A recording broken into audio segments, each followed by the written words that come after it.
दूसरा, मैं भारत की तरफ जब जब उनकी तरक्की देखता हूं तो मैं उनकी तरक्की, मैं नाकिद था पहले बड़ी चीजों का। रशिया की तरफ उनके झुकाव का नाकिद था। हर चीज भारत के अंदर बन रही थी। और उनके पीछे लीडरशिप देखें, अगर आप उनके पिछले 10 वजीर आजम देखें तो दे वर वेरी नेशनलिस्ट।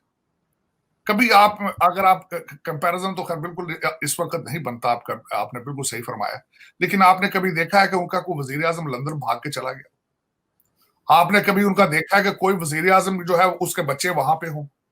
कभी आपने देखा है कि उनके वजीर आजम की प्रॉपर्टियां सारी वहां हैं? कभी आपने देखा है कि हुकूमतें चेंज होने के सारे फैसले किसी और मुल्क में हो रहे हो? बल्कि यहां तक है, सोनिया गांधी जो कि इटालियन है, उन्होंने बड़ा टफ टाइम देखा है। वो इटली वापस जा सकती थी, लेकिन नहीं गई है, वो भारत में रह रही है। तो गाइस, स्वागत है आपका टीबीपी न्यूज़ में। इसमें पाकिस्तानी मीडिया और पाकिस्तानी एनालिस्ट भारत की तरक्की के बारे में चर्चा कर रहे हैं। तो खैर, देखते हैं ये क्या बात करते हैं। तो वीडियो में आगे बढ़ने से पहले चैनल को सब्सक्राइब जरूर करिएगा और बेल आइकन दबाना मत भूलिएगा। तो खैर, बढ़ते हैं अपनी आज की वीडियो की तरफ।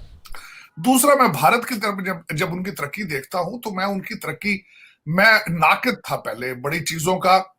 रशिया की तरफ उनके झुकाव का नाकिद था, क्योंकि मुझे खुद अंदाजा नहीं था। मैंने रशिया की हिस्ट्री बाद में पढ़ी तो हमें प्रोपोगंडा कर करके ये बताया जाता था कि रशिया वेस्टर्न सिविलाइजेशन से बहुत पीछे है। और मैं भी उसी का शिकार था। हालांकि रशियन साइंटिफिक अचीवमेंट्स बहुत बहुत पहले वो चांद पर भी गए और बड़े very compatible to the other world. एक तो सबसे अच्छा उनका डिसीजन ये था कि रशिया क्योंकि पास में था, और दूसरा वहां टेक्नोलॉजी उनसे और उनका उनके साथ उनकी तरफ झुकाव, ये अच्छा फैसला था। दूसरा सबसे बड़ा फैसला उनका ये था कि उन्होंने इंपोर्ट बंद कर रखी थी। हर चीज भारत के अंदर बन रही थी। दूसरा फैसला। तीसरा फैसला उनका यह था कि जब आईटी की इंफॉर्मेशन, आईटी के कंप्यूटर स्टार्ट हुआ, तो अर्ली डेज में उन्होंने ऐसे ऐसे इंस्टीट्यूशंस की बुनियाद रखी, जहां पे इस वक्त 26 उनके आईटी इंफॉर्मेशन टेक्नोलॉजी के इंस्टीट्यूट हैं, जो कि इस वक्त एमआईटी से ज्यादा एडवांस्ड है। और आज उनको फ्रूट नजर आ रहा है। और उनके पीछे लीडरशिप देखें, अगर आप उनके पिछले 10 वजीर आजम देखें तो दे वर वेरी नेशनलिस्ट। कभी आप, अगर आप कंपैरिजन तो खैर बिल्कुल इस वक्त नहीं बनता, आपने बिल्कुल सही फरमाया। लेकिन आपने कभी देखा है कि उनका कोई वजीर आजम लंदन भाग के चला गया? आपने कभी उनका देखा है कि कोई वजीर आजम जो है उसके बच्चे वहां पे हों? कभी आपने देखा है कि उनके वजीर आजम की प्रॉपर्टियां सारी वहां हैं? कभी आपने देखा है कि हुकूमतें चेंज होने के सारे फैसले किसी और मुल्क में हो रहे हो? बल्कि यहां तक है, सोनिया गांधी जो कि इटालियन है, उन्होंने बड़ा टफ टाइम देखा है। वो इटली वापस जा सकती थी, लेकिन नहीं गई है, वो भारत में रह रही है। अब वही वहीं के कपड़े पहनते हैं। हमारी इस वक्त most popular lady Maryam Nawaz ने अगले दिन जाते दफा स्टेटमेंट छोड़ी है कि मैं सर्जरी कराने जा रही हूँ। भाई, आप पाकिस्तान के लोगों को एक मैसेज दे के गई है कि you are third class human. देखिए, मेरे पास पैसा है, मेरे पास वीजा है, मेरे बाप की प्रॉपर्टियां हैं, तो मैं लंदन में सर्जरी करा सकती हूँ। यही सिग्नल दिया है ना आपने। फिर आप कहते हैं हम अवामी लीडर हैं। भाई, बहाना कर जाते, कहते मैं बाप से मिलने जा रही हूँ, भाइयों से मिलने जा रही हूँ। उनके मुंह पे तमाचा मारने की क्या जरूरत थी कि मैं सर्जरी कराने जा रही हूँ और आप सर्जरी नहीं करा सकते? आप यहीं मरते हो इस मुल्क के अंदर। ये डिफरेंस है। और अब जिस जगह पहुंच चुके हैं आप, आगे तो आपके देखे ना, मेरी जिंदगी में ये पहला वाकया था कि सूबे अलग अलग आप बिहेव कर रहे हैं। ये सिर्फ लूटने जाते हैं, लूट के बाहर आ जाते हैं। आप आरजू किसी वक्त आके टोरंटो में देखे ना कि वहां कितने कितने बड़े महल बनाकर बैठे हैं आपके ये रूलिंग एलीट के बच्चे। क्योंकि जाते तो वो उनके बाप तो वहां है ना, वो लूटने के लिए। लेकिन पैसा कमाते हैं, सारा फौरन टोरंटो आ जाता है।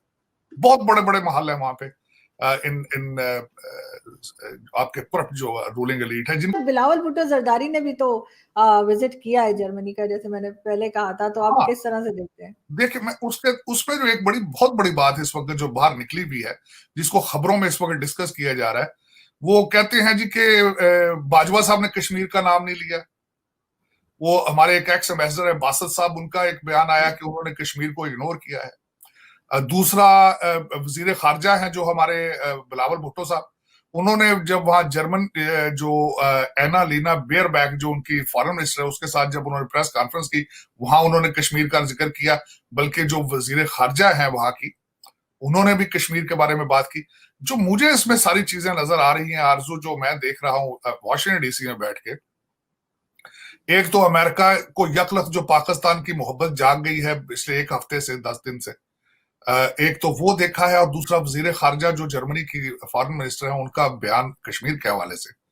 जो मुझे दो चीजें नजर आ रही हैं कि इस वक्त अमेरिका और western countries, European countries Bharat से नाराज हैं, रूस से तेल लेने की वजह से, और यूक्रेन में उनका झुकाव रूस की तरफ होने की वजह से नजर आ रहा है कि यूरोपियन कंट्रीज और अमेरिका ये थोड़ा से they are flexing the muscles.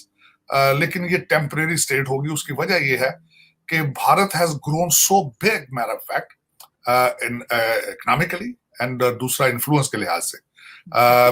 कोई ना कोई चीजें सेटल हो जाएंगी जल्दी। इस पे मेरा क्योंकि उस मैं अगले दिन एक जगह देख रहा था, पढ़ रहा था मैं एक जगह पे कि अमेरिका के अंदर इस वक्त फॉर्चून 500 कंपनीज के 60 सीईओज जो हैं दे आर इंडियन डिसेंट के। तो गाइस सुनिए आपने पाकिस्तानी मीडिया और एनालिस्ट की राय। तो मिलते हैं किसी ऐसी ही नेक्स्ट वीडियो में, तब तक के लिए पीस आउट एंड जय हिंद।